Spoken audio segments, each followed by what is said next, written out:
اگلے وقتوں کی بات ہے، ملک فارس میں ایک بادشاہ تھا شہریار۔ ایک بار ملکہ سے ایسا خفا ہوا کہ اسے قتل ہی کرا کے چھوڑا۔ کچھ ایسی ہی بات تھی کہ اس دن سے اس کے دل سے عورت ذات کا اعتبار اٹھ گیا۔ اب وہ ہر روز کنواری، جوان اور حسین و جمیل لڑکی سے نئی شادی کرتا اور صبح ہوتے ہی نئی بیوی کو قتل کرا دیتا۔ یہی دستور رہا۔ سینکڑوں جوان، حسین و جمیل لڑکیاں موت کے گھاٹ اتر گئیں، اور جو بچیں ان کے ماں باپ انہیں لے کر جلا وطن ہونے لگے۔ ملک بھر میں ایک شور مچ گیا۔ بادشاہ کے وزیر کی دو بیٹیاں تھیں۔ بڑی کا نام تھا شہرزاد اور چھوٹی کا نام تھا دانیہ زاد۔ شہرزاد بہت خوبصورت اور سمجھدار لڑکی تھی۔ ایک دن اپنے باپ سے کہنے لگی، ابا جان، ایک بات ہے، آپ مانیں گے تو کہوں۔ وزیر بولا، کہو بی بی، ضرور کہو، آخر ایسی کیا بات ہے جو تم اس طرح منہ بنائے ہوئے ہو؟ شہرزاد بولی، نہیں ابا جانے، آپ وعدہ کریں، میری بات مانیں گے تو عرض کروں گی۔ وزیر سوچنے لگا، آخر ایسی کیا بات ہوگی؟ بولا، اچھا کہو بیٹی۔ شہرزاد کہنے لگی، ابا جان، آپ میری شادی بادشاہ سلامت سے کرا دیجئے، آپ کا بڑا ہی احسان ہوگا۔ وزیر نے کہا، بیٹی، یہ کیا غضب کیا تم نے؟ تم کچھ دیوانی تو نہیں ہو گئی ہو؟ وزیر نے کہا، نہیں بی بی، میں جان بوجھ کر تمہیں بادشاہ سلامت کی بھیٹ تو نہیں چڑھا سکتا۔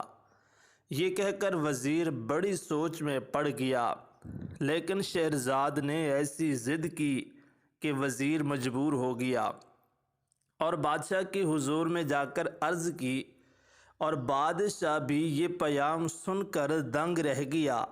بادشاہ نے کہا، تم اس دھوکے میں مت رہنا کہ تمہاری خاطر میں اپنے معمول کو چھوڑ دوں گا۔ وزیر نے عرض کی، اعلیٰ حضرت، میں تو کچھ عرض نہیں کر سکتا، غلام زادی کی ضد ہے اور اسی کی درخواست ہے۔ آخر کار شہرزاد کی بادشاہ شہریار سے شادی طے پا گئی۔ رخصتی کے وقت شہرزاد اپنی چھوٹی بہن دانیہ زاد کو گلے لگ گئی اور اسے سمجھایا، بجھایا اور جتایا۔ پھر باپ کے ساتھ شاہی محل کو چلی۔ نکاح کے بعد باپ سینے پر پتھر رکھ کر بیٹی کو خدا کے حوالے، خدا کو سونپ کر گھر واپس آیا۔ بادشاہ شہریار نئی دلہن کے کمرے میں داخل ہوا۔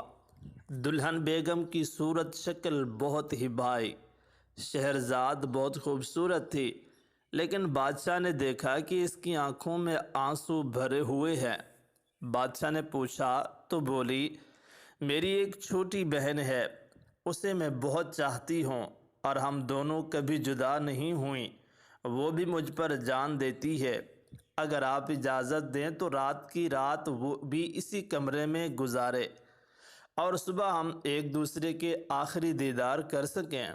خدا کا کرنا، بادشاہ نے خوشی سے یہ بات مان لی اور اسی دم دانیہ زاد بھی شاہی محل پہنچ گئی اور اسی کمرے میں اس کے آرام کرنے کا انتظام کیا گیا۔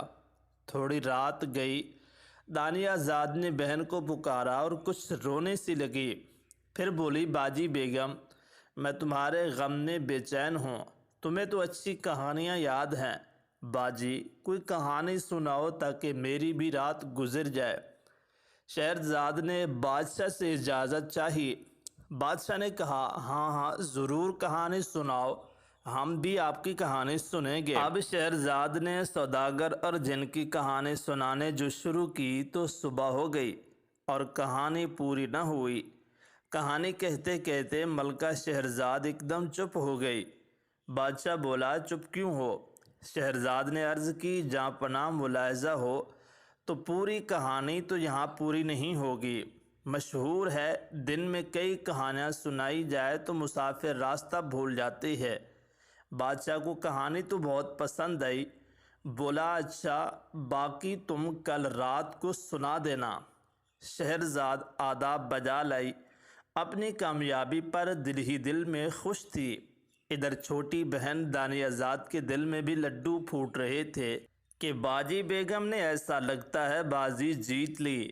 ملکہ شہرزاد اسی طرح کوئی نہ کوئی کہانی سنانے شروع کرتی اور اس کا سلسلہ کئی راتوں تک چلا کرتا، یہاں تک کہ اس کی سنائی ہوئی کہانیوں کا سلسلہ 1000 رات تک چلا۔ اسی زمانے میں شہرزاد نے اس بادشاہ کو اپنا کر کے عورت ذات پر اعتبار جتا کر ہمیشہ کے لیے اپنی زندگی کو شہی محل میں پکا کر لیا۔ جو بادشاہ عورتوں سے نفرت کرتا تھا، اب وہ بادشاہ عورت سے محبت کرنے پر مجبور ہو گیا، اور وہ اس شہرزاد کی کہانیوں سے اتنا متاثر ہوا کہ وہ شہرزاد پر بادشاہ اپنی جان چھڑکنے لگا، اور یوں کئی کمارے جوان لڑکیوں کا جو قتل کا سلسلہ چلا تھا وہ بھی ختم ہو گیا۔ اہل علاقہ بھی خوشی سے جھوم اٹھے، اور ان کی جوان بیٹیاں اور عورتیں بھی جو خوشی سے جھوم اٹھیں۔ تو یہ تھی بادشاہ اور شہرزاد کی ایک کہانی۔ امید کرتے ہیں آج کی ویڈیو آپ لوگوں کو پسند آئی ہوگی۔